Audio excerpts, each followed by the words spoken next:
Well, hey, I'm Rebecca Folks, happy homemaker, mom to 4 busy kids, and online entrepreneur. I've spent over a decade in this space working with high-achieving, high-performing women who carry the weight of juggling all the things. After many ups and downs of creating balance between home life, work life, and a million kid activities too, I learned how to slow down to actually accomplish more of the important things. I believe in all the to-doing, there are deep spaces in women's hearts that are sacred to us. Conviction in our identity, hospitality around our tables, and that quiet strength that only comes when we lay our head down at night, confident we're doing a good job where it matters most. Consider this a melting pot of wisdom learned over the years. From homemaking and wellness to influencing and marketing, we're diving into the topics that have created more peace, more joy, and in the end, more margin in my business and my life. Welcome to Wide Open Spaces. Well, welcome back. I am so thrilled to be diving into a mini series of sorts on one of my favorite topics. It is something that is near and dear to me, and I have found it is also near and dear and just special to you because anytime that I post a social media post or an Instagram reel or Instagram story or anything like that, I noticed so many more direct messages and shares and comments from you guys, from my online community. And even when I was starting to think about topics for this podcast, so many of my friends were saying, you have to talk about hospitality. And what I realized in so many of just the comments and the messages and things like that that are associated with different posts that I've made over the years is that it really is bringing out a lot of feelings in people because they recognize that hospitality is really a way to love on and to serve your people. And so with that, I knew this was an area that I wanted to dive into. And while today, if there was a hospitality pond, we're just going to kind of skip a rock over the top of it and barely just kind of hop on the surface before getting into maybe a deeper dive in the next few weeks when we bring on some different voices and kind of hear some different ideas of what hospitality is, what it isn't, what does the Bible say about hospitality, and how can we practice hospitality more practically, more in a daily way. And so I'm already excited about that. When I first started kind of digging in to the topic of hospitality in a way of how can I kind of put out some of the ideas and the things that I've learned and some of the just philosophies that I've adopted surrounding hospitality over the years, I was, searching through the World Wide Web. And in doing that, I found that anytime where I was really looking for details and, common questions and things like that surrounding hospitality, I was inundated with things about tablescapes or guest room suites or how to be more organized or housekeeping tips. And to be honest, throughout my searches, I really was becoming more and more overwhelmed. And so if that has brought up those feelings for you, I understand why.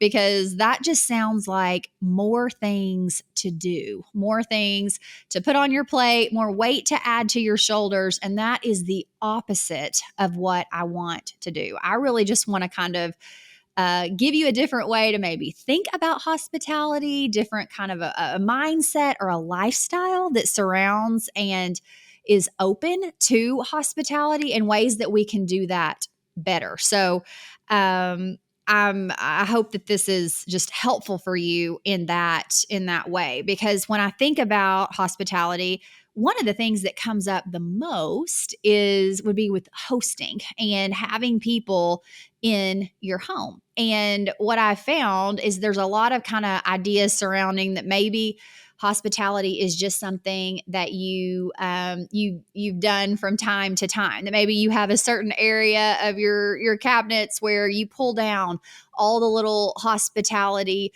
dishes or linens or special serving pieces, and you do hospitality, and then you have it all, you put it back up on the shelf until it's time to do hospitality again. And instead of that thought, I really would love to just be open to the thought of, what if this is something that you're doing daily and not that you've done in the past, but it's something that you're kind of adopting to do on an ongoing basis. And I think there's kind of some things that we can kind of change how we're thinking about hospitality in a way where it gives you kind of a framework, and it gives you maybe just even a baseline recipe. Maybe you have a recipe that you've made 100 times, but when you first made it, you were measuring everything out, and there was this kind of special framework to it. But the more that you have done it, you've cooked it, you've prepared it over the years, well, now you know you can add a few different ingredients from here or there, and it becomes something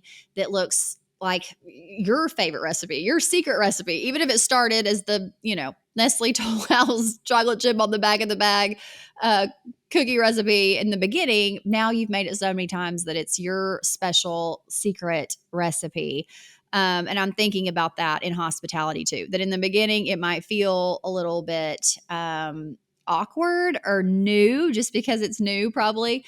But over time, it's going to be something that you enjoy and that you're able to do in a special way that's creating special things for your family. When I was thinking about hospitality, one of my favorite things that I found was a definition for hospitality. And one of the options for the definition was just friendly. It was just friendly. And I loved that, because I think, there's so many people that are craving connection and community, or you're looking at ways you can increase influence. And so much of that just starts with a heart that is open and that is just friendly. And so this posture of, while hosting and having people in your home can be a part of hospitality, it's not really what embodies all of it. And the practice of hospitality and this way of being open and available and present to the people that are coming into your life or into your home, and in a way that you can really minister and serve and love on people. If you look in the book of Romans in scripture, where Paul's kind of giving all these examples of ways to love in action. And the very last one, he goes through all these things about love must be sincere and how to honor people, and that you're patient in affliction and faithful in prayer. And at the very end, it just says, practice hospitality. That's like a complete sentence. Practice hospitality. And I love that it's not an encouragement. It's not an exhortation. It is a command to practice hospitality, because it is this unique way of building up the body. And so if that is important to you, like it's important to me, then you'll want ideas on ways to just improve on how you can love on your people really well. So when I was thinking about that, I was thinking about a few different areas where we can be thinking about this as kind of a framework, and a few different ways that we can start to adopt this philosophy as our own. And the first one is that we would be living intentionally. And when I think about hospitality, I'm thinking, it's not just when people come into our homes and that we're hosting them there, but honestly, even that we're just hosting them in conversations, and that we're open and we're available to that. And when I'm thinking of living intentionally, I'm thinking, do you have margin in your life and in yourself where you're even available to be open to other people's needs, and to be able to have an outpouring? Because when I think about hospitality, it is an outpouring, whether you're cooking food or you're being able to listen to people's needs and to build into them, or you're creating space for them. That requires some self-sacrifice and some preparation. And so when I think about living intentionally, I'm thinking about your wellness habits. And I'm thinking about or do you have so much going in your life and you're so busy that you don't even really have space? It's such an inconvenience for someone else to be, pulling on your pant legs saying, hey, can I have some of you? So with the living intentionally, it's harder to be able to be open to people's needs if you're in a place of at full capacity and you're at a 10 because of your hustle and bustle and just being kind of self-focused on everything that's in our I need to start using more like our language, because I that's something that I'm looking at too, because I think such a part of hospitality is being available and it's being present and it's being able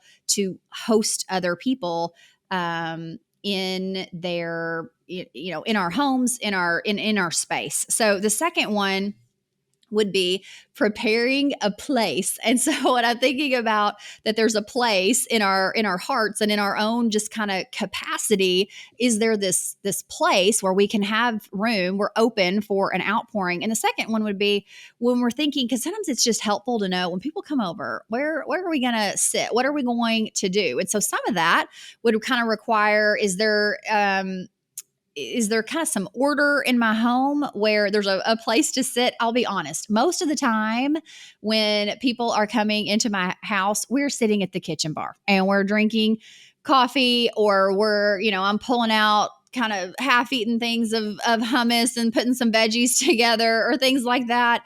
But is there a place in your house? Just kind of think, are we going to sit at the bar? Are we going to sit at the kitchen table? Are we going to, sit around my couch? The two places that I think of where I have probably hosted the most has been for years, we lived in a little town in Pennsylvania. We lived in this small house. I think it was probably 1,200 square feet. And we were the house that everyone came to. I was cooking almost every night. We hosted a home church. We, had people just in and out of our home all the time. And it wasn't because it was a fancy house. It was just small rental while we were living there. And it wasn't because there was plenty of room or places to sit. But as Amy Herron, if you're an Arkansas hospitality, she's kind of the queen of hospitality in Arkansas. She says people that are cooked for feel cared for. And so if there was one thing I was doing up there, I was cooking for a lot of people. And our door, I mean, it was like some of those things you see like on the movie, or like the movies or TV shows where people are just in and out your front door all the time. That's how our house was. And again, it wasn't a fancy place. And I was cooking like, stuff in a fry daddy, or cooking, frozen pizzas and just whatever it was. But there were always people there, and they always felt welcome. Another place that I have people all the time is at the lake. And the lake that we go to, it's the land surrounding it is Corps owned. And so the property where we are is actually, it's a trailer park, and we have this trailer there, and I don't even know if it's 900 square feet. I don't know. All I know is that it is always filled to the brim with people. We have picnic tables, and we've got wrought iron furniture, and there are kids sitting all over our, the couch, and people pulling up igloo ice chests to sit on. And that's where we're hosting people all the time. And my kids want to bring all their friends, and there's always people in there, and it's the opposite of fancy. But there's always a lot of food, and there's always people that are in, conversation and connection and all of the things. And sometimes I think if you make it too fancy, if you start trying to do things that are out of your wheelhouse, then you get distracted with all the to-doing, and you can't actually be present. And so that was kind of my third one. If you're living intentionally and you are preparing a place both with yourself and in your home and in your surrounding, but you want to be present. And I've heard so many mamas over the years, myself included, saying, I want to be the house where all the kids and all the people where they want to be. And I think about that today. And one of the reasons when I think about some homes where I really wanted to be, it was where the parents were kind of delighted that we were over there. One of my best friends growing up in high school, her mom, she actually didn't cook at all. Matter of fact, she was always getting takeout, and she would like put stuff right out of the styrofoam containers, and she'd put it on plates. And even like she was getting barbecue, well, she'd pour that barbecue sauce on a little in a saucepan on the stove and stir the barbecue sauce like she was making it.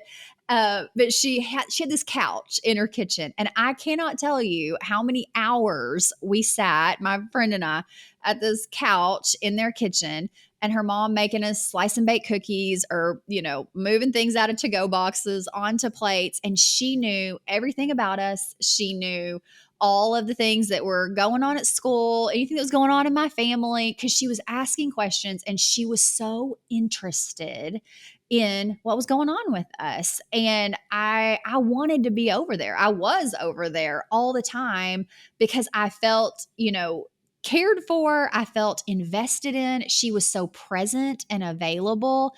I think about the story of Mary and Martha in scripture, and it wasn't that Jesus was getting on to Martha for the doing that she was doing. It was just that those things needed to be done. It was just that they were distracting her from being present with him. And so I think sometimes if we're thinking we need to have that perfect tablescape, or we need to be preparing this 5-course meal, or everything needs to be so perfect, and you're hustling and you're bustling around, but people don't feel like they're seen or known when they're in your home, they don't feel like you're being friendly, then it's kind of all for naught. I'm thinking back all of a sudden, I wasn't even going to share the story, but I'm remembering around Christmas time, I kind of partnered with another leader in my company, and we did this kind of retreat. And I was like, let's just do it at my house. There were going to be like 50 women, and they weren't staying here, but they were here for most of the day, every day. And I received message after message after message, handwritten thank you notes, all this stuff from these women that were like, it meant so much to me how you treated me in your home, and you'd never met me, but by the second day you knew everybody's name, all these things. And I'm thinking about how it was mainly just like Costco baked goods, and things that were just from the freezer section, and heated up. And I still laugh. I kind of laugh, kind of want to die inside, that I have these 2 huge planters out front of my house. And actually, there's also 2 planters in the back and in both of these places in my home was where people we're taking, we're social selling. We take a lot of pictures. There were people out there taking so many pictures. And for like a month, every time that I would see one of these sweet ladies sharing pictures, the dead planters, the things that they had been completely neglected. And I always say the things that are inside my house, everything's, alive. Outside, it's not always top of mind. But so everything was not, lovely and picture perfect and beautiful, but they felt so loved on and cared on because I knew their names, or because I sat there and asked them questions. And I think that's such it's just people want to feel like you know them, and that you are invested in them, and that you are creating conversation, and that you are genuinely, that helps them to feel cared for. And that's definitely how I want people to feel, that it's not really a big presentation or a big performance. It's just, are people coming into your house, and are they feeling loved on? And that's such a ministry for when they leave. I think that don't get caught up in the lie that it has to be picture perfect. And I know that we see everything on Instagram and Pinterest, or if you watch, Food Network or home sharing, different things on TV, it's not going to look like that. It's not. And there's definitely beautiful things that we can do. I love fresh flowers. I love lighting candles. I do love beautiful things. And I think that's one way to care for people.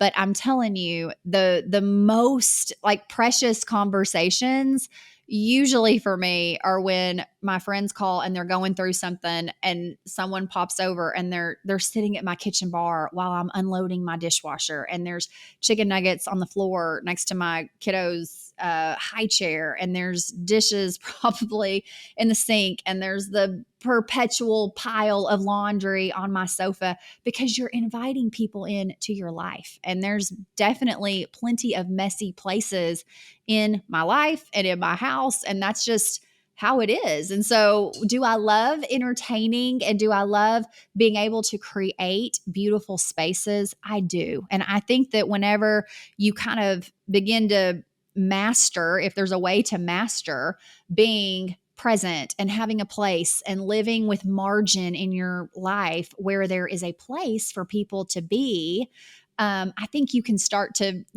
bring out some pretty dishes. And then because you start to practice, which was just kind of my last one, then I love that. I don't think this is what Paul meant when he said practice hospitality, but I do think the more that you practice and that you just start with what you have, then you're going to be able to be more prepared, to have more just preparation and thought and intention, and be able to maybe do things a little bit fancier than you would in the beginning. But I do want you to know that's not the heart of hospitality, and that's not what's going to make people keep coming back to your home. It's not. It's going to be, did they feel loved on? Did they feel like you were interested? Did they feel like you were delighted that they were there?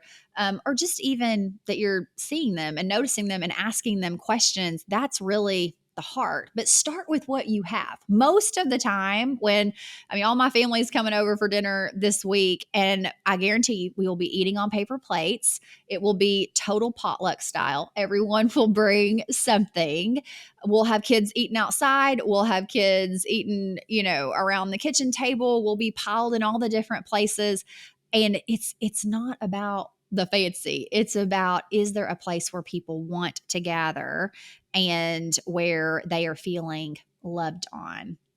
Over the next couple weeks, we're going to talk about what does the Bible say about hospitality. We're going to talk about hospitality in some different settings and how we can adopt that in just more heartfelt ways, and then even in just some practical ways. I have a couple little treats that will help you to do this more. I hate to say efficiently, but maybe efficiently, but just sometimes I feel like it feels like great to have a great mindset or a great idea around something. But something that for me builds confidence is when I know how to do something well. And so I just want to give you some kind of tips and some things that have helped me as I've kind of grown in this. I feel like most of the things that I've learned about hospitality and loving on people has been more caught than taught, and just being around a lot of women that this is such a strong point for them. And so I'm excited about being able to offer some of those little treats, along with just hearing from some people that I so love and admire and mean so much to me in this just way that we can love and serve our people and just love in action, like the scriptures say. So I hope that you will join us the next couple weeks. I'm excited about diving deeper in the topic, and I'll see you then. You just finished another episode of Wide Open Spaces. My hope is always that you felt encouraged as you listened. And if you found this valuable, will you share it with a friend today? Tag me if you do. I always love seeing your favorite takeaways. I'm so glad you were here, and I'll see you back next week. Same time, same place. See you then.